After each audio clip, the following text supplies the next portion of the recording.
E daí eu vejo as postagens dessas pessoas. E as postagens, assim, foram muito estranhas nessa semana da independência, porque eu vi postagens, primeiro,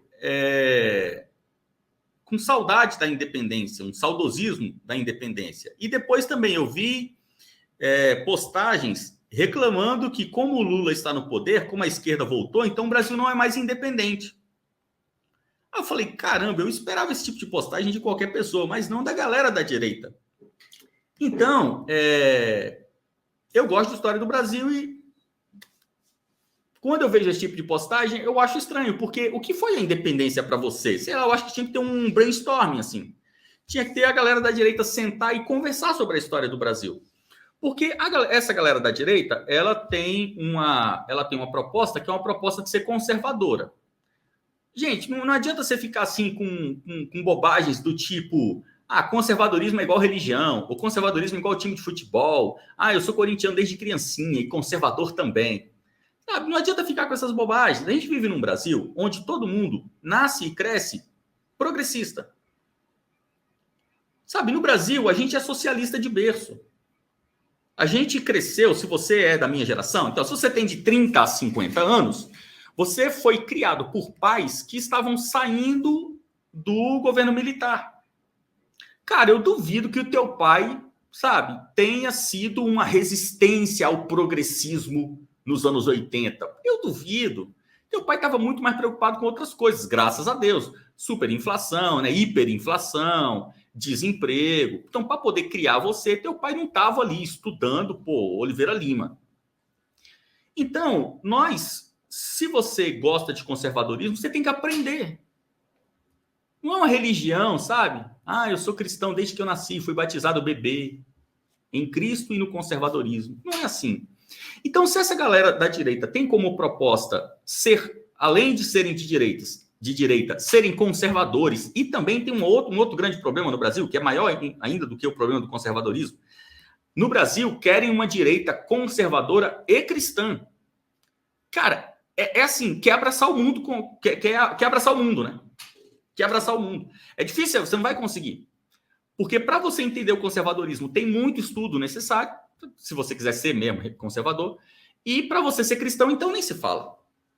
Nem se fala. Mas ok, tudo é possível e os objetivos são nobres, então maravilha, prossigam. Mas, se você quer fazer tudo isso na política, então você tem que conhecer também a história do país, porque não tem como você ser político de um país que você não conhece a história do país.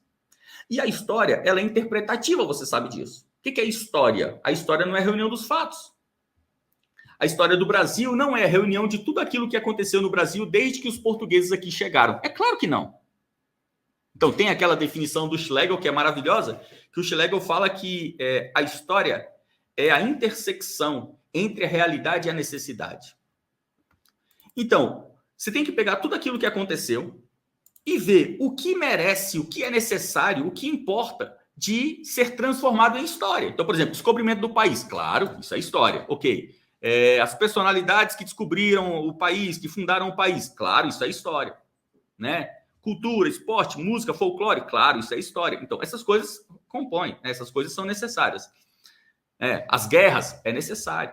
Agora, você não vai ficar falando quem morreu, quem nasceu, quantos bailes houver, quantos bailes foram realizados, quem dançou com quem. Isso não é história. É realidade, realmente aconteceu. Mas, cara, deixa pra lá. Você precisa conhecer o que é a independência do Brasil. Então, no tempo da independência, por exemplo, não. Para começar, a independência foi em 1822, não foi a declaração da independência, que tem um evento, né? Que é o evento que faz a história, tá vendo? É claro, a independência de um país, ela não ocorre num dia, né? O país não é dependente, aí ele vai lá, levanta a espada, pronto, não somos mais dependentes, agora nós somos independentes. Então, a independência do Brasil, em primeiro lugar, é uma independência do Brasil para com Portugal. Então, você tem um agente, né? Todo mundo que é independente de algo ou de alguém, né? Então, a criança é independente dos pais quando faz 18 anos, né? A mulher é independente do marido quando consegue um emprego e paga os próprios boletos, o que é uma desgraça. Então, independência é de alguém para com alguém ou algo. O Brasil é independente de quem? De todo mundo. Porque vem a questão da soberania. Então, se um país é soberano, ele não pode ser soberano e independente. Então ele tem que ser soberano e, automaticamente, se soberano, independente. O Brasil se tornou independente. De quem? De todos.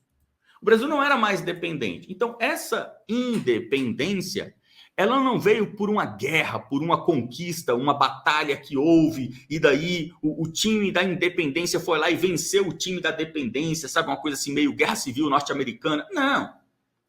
O processo de independência no Brasil foi um processo tocado, regido, executado pelos próprios monarcas brasileiros.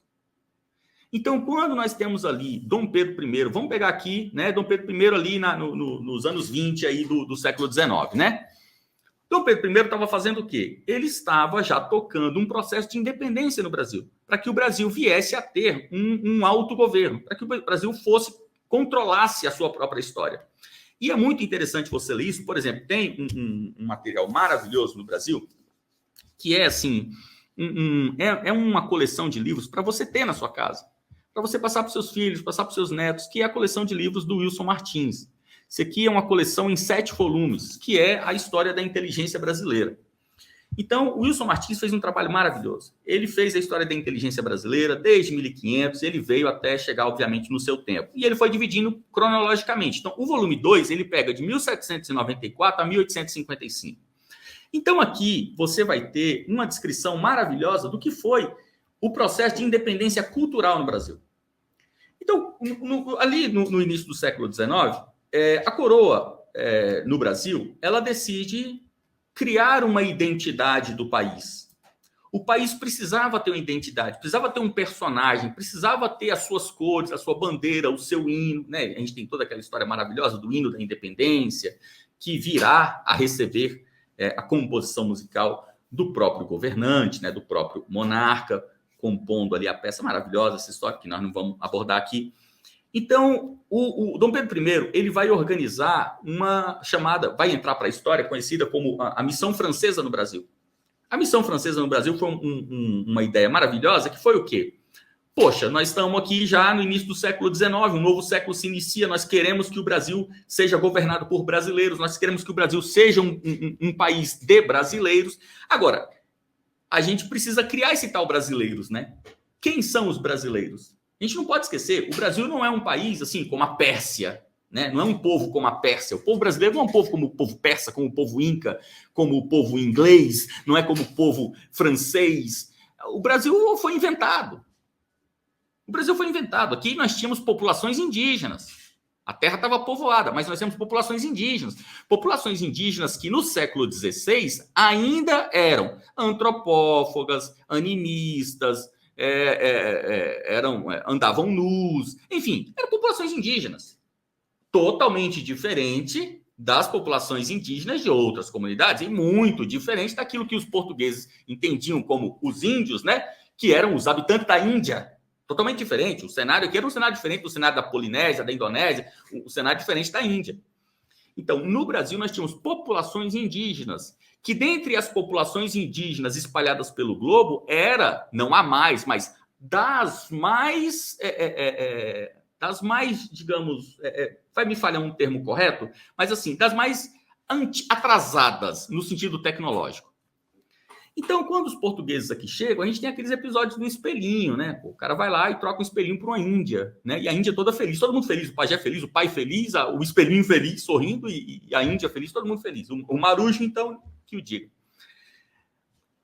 Quando a gente está no século XIX, a coroa no Brasil, ela quer criar a identidade brasileira. Gente, você não tem como criar a identidade brasileira com os índios. Sabe, não dá para você reunir os tupinambás, os guaranis, os kaiowás, e falar, venham aqui para a capital federal, venham aqui para Salvador, para o Rio de Janeiro, venham cá, vamos desenhar aqui as nossas vestimentas, tecer a nossa cultura, o nosso folclore. Não dá. Então, o que a coroa no Brasil faz? Ela decide pegar o que há de melhor no mundo, o que foi uma ideia utilizada, inclusive por homens como Pedro o Grande. Quando Pedro o Grande chega em São Petersburgo e constrói a cidade de São Petersburgo num pântano. Então, o que ele faz? Ele vai na Europa e traz da Europa uma missão europeia para São Petersburgo. E dali ele vai trazer diretores de teatro francês, vai trazer principalmente arquitetos italianos e vai construir São Petersburgo em cima de um pântano. Tem a história maravilhosa da construção de São Petersburgo, que é contada muito bem pelo Orlando Figes lá naquele livro Rússia. Maravilhoso. Então, leiam esse livro também. Mas voltando para o Brasil. A coroa no Brasil faz a mesma coisa de Pedro Grande. Ela fala, pô, nós vamos criar a identidade brasileira, então nós vamos fazer o melhor que a gente pode fazer. O que nós vamos fazer? Nós vamos contratar a nata na Europa. E daí nós temos um episódio histórico no Brasil conhecido como a Missão Francesa no Brasil. A Missão Francesa no Brasil vai trazer gente do naipe do Debré. Pô, Debré, maravilhoso, né? Pintor maravilhoso. Vai trazer a família Taunay para o Brasil. Então, a família Taunay, você vai ter arquiteto, poeta, diplomata. A gente vai trazer, assim, gente do maior gabarito. E para que essas pessoas vêm para o Brasil? Aí vai vir arquiteto, engenheiro, vai vir construtor de ferrovia, vai vir desenhista, pintor, músico.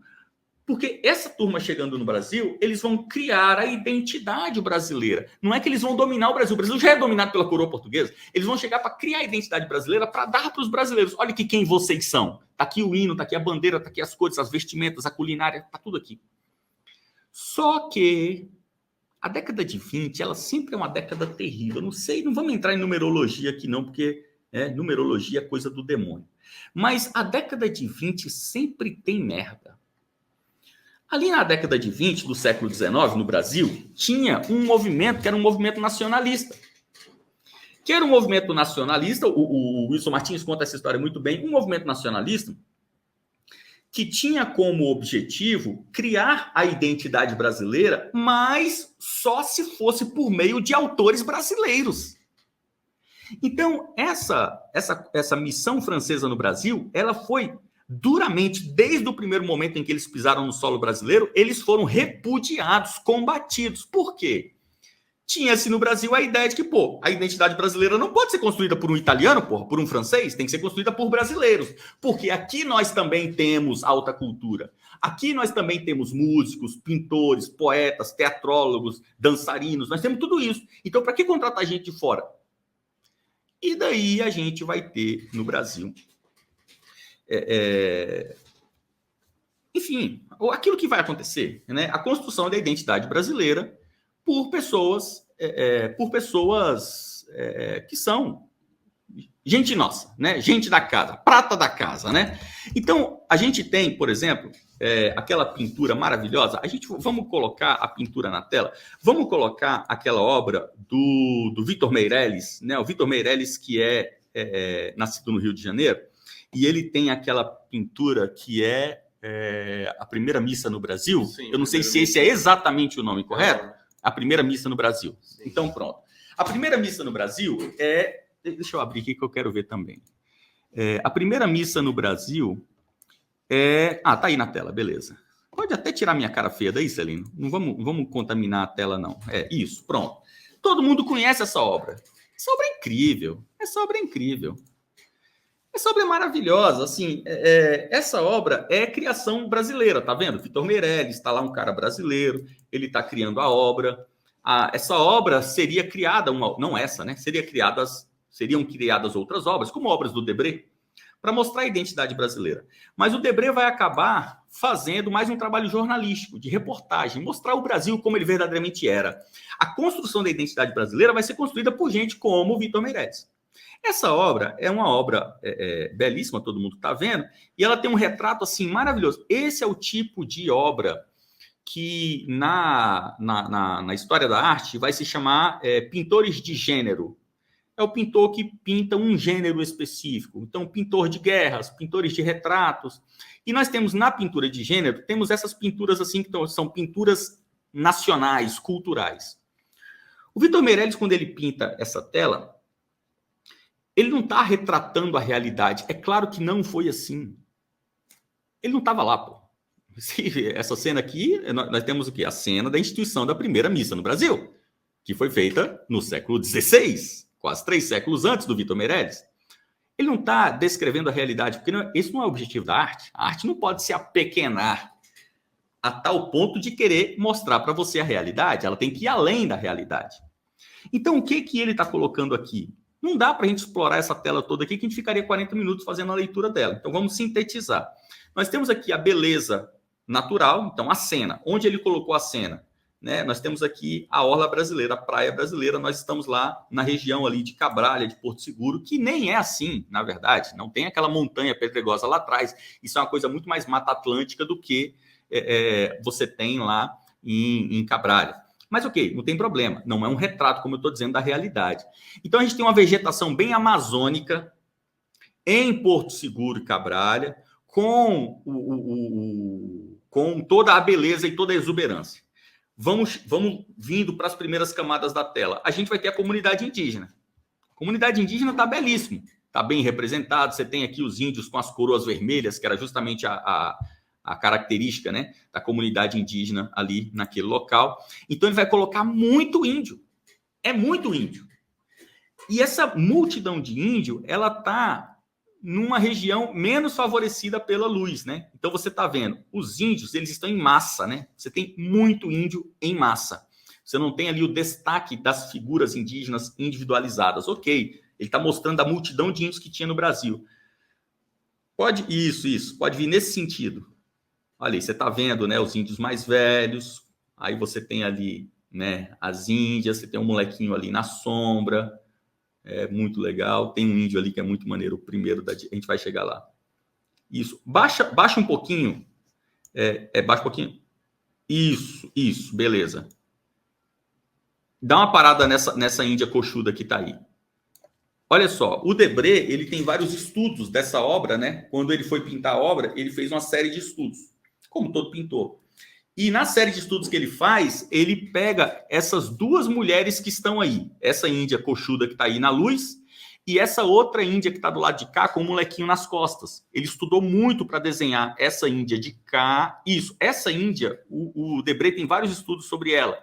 Ele queria fazer ela sem esse braço à frente, ele queria mostrar ela com o seio de fora e tal, aquela coisa bem indígena mesmo. Acabou cobrindo e dando luz para essa índia de cá.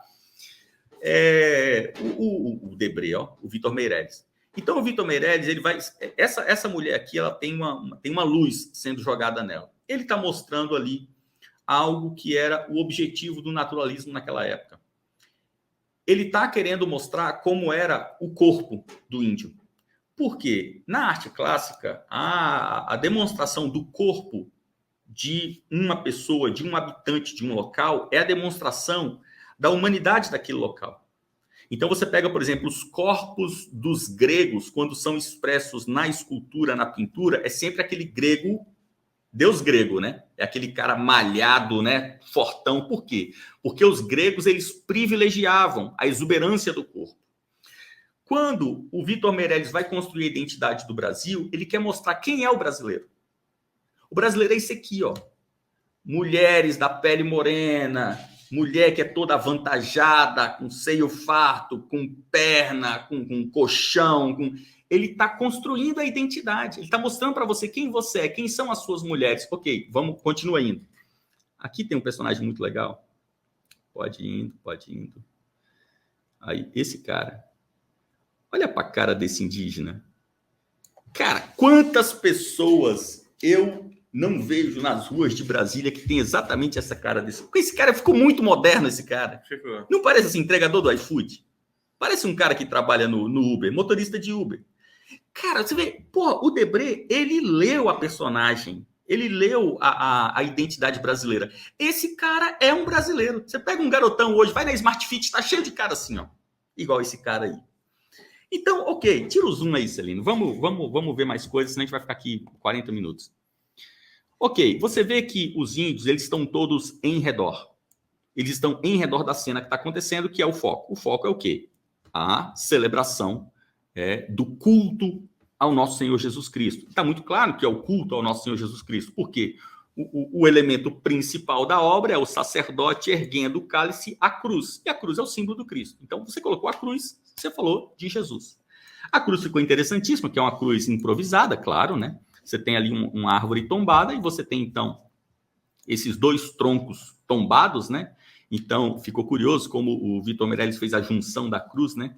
Que ele colocou a haste vertical e a haste horizontal, ela está encaixada, vindo de trás para frente, encaixada na haste vertical. É muito comum a utilização de uma corda ali para fixar, ele colocou ali, pela lógica, ele está colocando fixada com pregos. Ok, não vamos entrar tanto em minúcia assim. Pode tirar o zoom, eu acho que vai ser melhor tirando o zoom. A gente tem aí no centro, então, o sacerdote erguendo o cálice. Está erguendo o cálice para quê? Aquilo aí vai ser a celebração da Eucaristia, a celebração do sacramento. Você vai ver que no chão, né, no degrau, no primeiro degrau, ali atrás do sacerdote, você vai ter a bandeja com o vinho e o pão. Enfim, a gente tem aqui a celebração da primeira missa. E é muito curioso, porque a gente vai ter os personagens que são os monges, que vinham para fazer o trabalho evangelístico, franciscanos, posteriormente jesuítas, e a gente vai ter também os portugueses. Então a gente vai ter gente da nobreza, vai ter todo o grupo representante da coroa portuguesa, o baú com o tesouro, né? Que aqui é o tesouro de Cristo, né? São os utensílios, o material do sacramento, enfim. E temos os soldados também atrás. Então, o que o Debré, tô com o Debré na cabeça. O que o Vitor Meirelles está fazendo? Ele está colocando aqui a igreja, que é a identidade religiosa do Brasil, ele está colocando os fundadores, né, da terra, né, da pátria brasileira, está colocando o aspecto militar e está colocando a multidão indígena assistindo e não assistindo para ir contra, para suprimir, mas é justamente a comunidade que está vendo a luz vindo do céu sobre a identidade que está vindo para cá.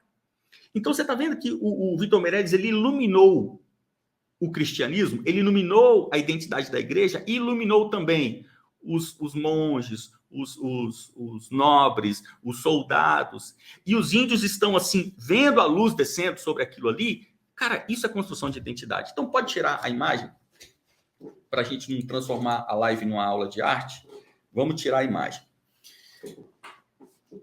Sabe, o que você quer para o Brasil?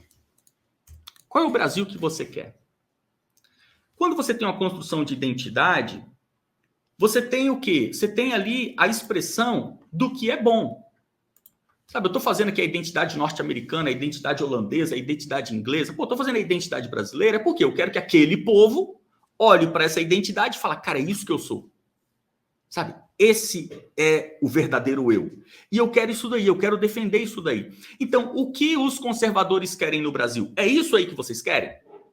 Catolicismo, força militar, luz, uma comunidade que aprende com isso, catolicismo, força militar, luz, nobreza, cultura. É isso que você quer? Então, se a gente olhar para isso aí estava sendo feito quando? Isso é um símbolo da República? Isso é um símbolo do Brasil independente? Não é, isso é um símbolo do Brasil dependente.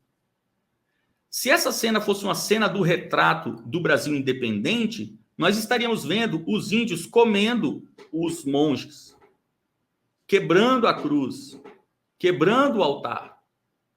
O Brasil independente, ele não é o Brasil que é da forma que nasceu. Ele não é o Brasil que celebra o culto a Tupã. Ele é um Brasil que celebra um culto ao Cristo, que nasceu lá em Belém, numa terra onde esses índios nem imaginam onde fique. Então, o Brasil que você quer é o Brasil que vem para para a comunidade nativa, nós nativos, e nos entrega o nome do Cristo. Então, quando eu vejo essa galera da direita falando de independência, eu começo a pensar assim, cara, eu acho que esses caras, eles acham que a independência é bom. E a gente tem no Brasil esse culto à independência. Por quê? Porque o culto à independência é o culto à libertação, né? É o culto do cara falar assim, porra, eu não sou escravo por quê? Porque teve a independência. E a independência foi feita por quem? Foi feita pelos republicanos. Não, a independência é um ato do Brasil feito pela coroa portuguesa no Brasil. Agora, tá, vamos lá. O que a gente precisa entender com relação a celebração da independência. Quando você celebra a independência, que já é algo que, no meu caso, por exemplo, eu não celebro, eu não vejo... Primeiro que eu nem gosto desse negócio de independência, enfim. Vamos tentar ser mais objetivos. Quando você está celebrando a independência do Brasil, você está celebrando algo que aconteceu e que entrou para a história em 1822, quando houve ali uma declaração de independência, o Brasil se anunciando independente. A gente tem aquela tela do Pedro Américo também, não precisamos nem mostrar, né? Grito do Ipiranga, que são símbolos de uma independência brasileira. Quando você celebra a independência do Brasil, você está celebrando algo que aconteceu há 200 anos atrás. Há 200 anos atrás. Como pode o brasileiro que está em 2023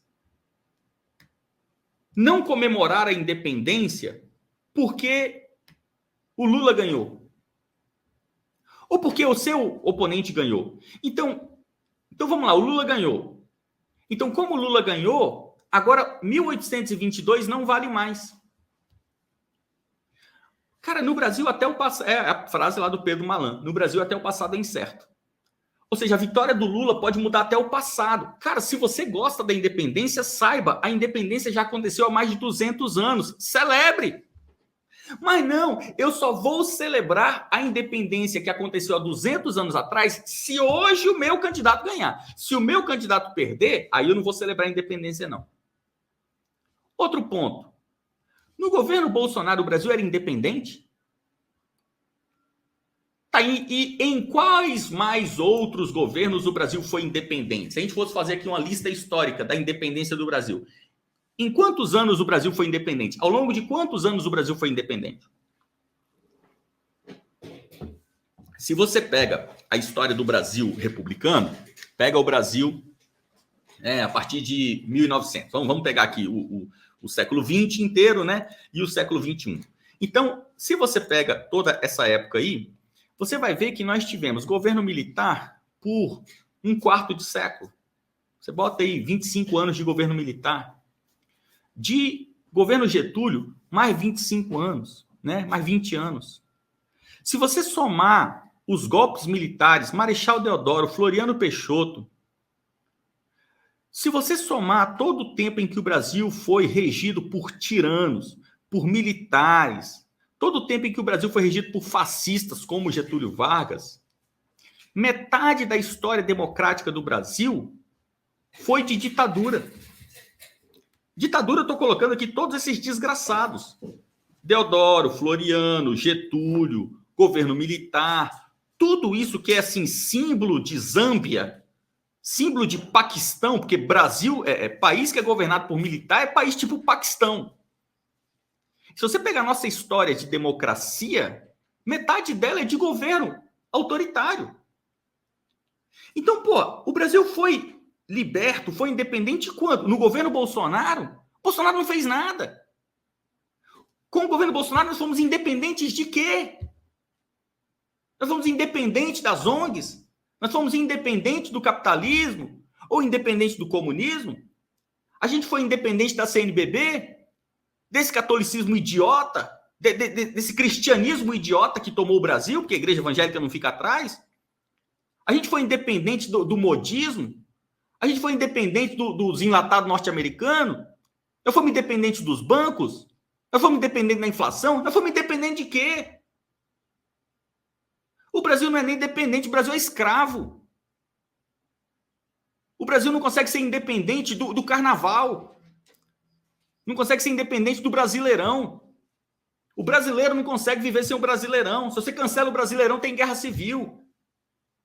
Sabe, o Brasil é o país mais dependente que existe. Aí vem um cara da direita com a pachorra de falar que agora o Brasil não é independente porque o Lula ganhou. Ah, pelo amor de Deus, bicho. Pelo amor de Deus. O Lula é um carrapato no saco do brasileiro. Sabe, o Brasil é um corpo em metástase. O Brasil tem leucemia. Aí o cara tá reclamando do carrapatinho no saco, que é o Lula, porra, com 9 dedos comendo jabuticaba. Cara, é pra você dar risada do Lula, bicho. Mas é essa luta burra, dessa galera que só pensa em política. O cara não quer estudar cristianismo, o cara não quer mudar a vida espiritual dele, ele não quer melhorar o seu relacionamento, sabe, mental. O cara não quer se tornar alguém mais inteligente, ele não quer aprender um idioma, ele não quer aprender um instrumento, ele não quer nada. Eu quero Bolsonaro! Bolsonaro! Se o Bolsonaro não voltar, não adianta mais nada. Minha vida não faz sentido. Cara, isso é idiota. Então, primeira coisa, você precisa pensar o seguinte. Primeira coisa não, mais uma coisa. Pense o seguinte, você sabe que é possível o Brasil se tornar independente, mas você não, né? Você sabe que tem esse risco, né? Por exemplo, você sabe que você pode declarar o fim da escravatura e mesmo assim ter um escravinho lá em Cabrobró que ele continua escravo lá, amarrado no pé da... amarrado lá no pau de arara. Você sabe que isso existe, né? Não é porque declarou a independência que na hora os grilhões se quebram. Não, pô, nem o Joaquim Nabuco acreditava nisso. Então, mesmo um Brasil independente, você pode continuar dependente. Como você, pessoalmente, pode conquistar a independência? Então, primeiro você precisa identificar, você é dependente de quê? Ou de quem? Então, você precisa entender quais são as suas relações de dependência. Pô, Fernando, eu sou dependente da pornografia. Pô, Fernando, eu sou dependente de empréstimos em banco. Fernando, eu sou dependente emocionalmente da minha mãe que morreu e até hoje eu não consigo me libertar disso. Fernando, eu sou dependente emocionalmente de um marido que eu tive que me agredia e eu não consigo me libertar disso. Pô, eu sou dependente. Sei lá, gente, você pode ser dependente de tanta coisa. Então, você é dependente de quê? Você, para conquistar sua independência, do que você precisa? Sabe? Do que um presidente pode te libertar? Me fale as prisões que você tem, as dependências que você tem, que se vier o Churchill, ele vai te libertar. Cara, um presidente não pode te libertar de nada. Não há uma prisão que você vai falar, Fernando, eu sou dependente sim, deste item aqui, e se mudar o presidente, ele me liberta. Não tem. Não tem. Essa luta da direita deveria ser da forma que está sendo lutada, essa luta deveria ser uma luta lutada após a direita resolver todos os seus problemas, que é algo básico. Por exemplo, o Olavo dizia isso. O Olavo dizia, o Brasil é o único país do mundo onde as pessoas, primeiro, elas querem resolver todos os seus problemas e depois ficar inteligentes. E a direita é exatamente isso. A direita, não vou entrar nesse ponto, a direita é um cumprimento profético de todas as críticas que o Olavo fez à esquerda. A começar pelo imbecil coletivo. A direita brasileira é um grande imbecil coletivo. É um youtuber lambendo outro YouTube, que lambe o deputado da direita, que lambe o palestrante da direita, que lambe o policial da direita, que lambe... A direita é uma felação. Nós temos a felação cultural, que é o imbecil coletivo da direita.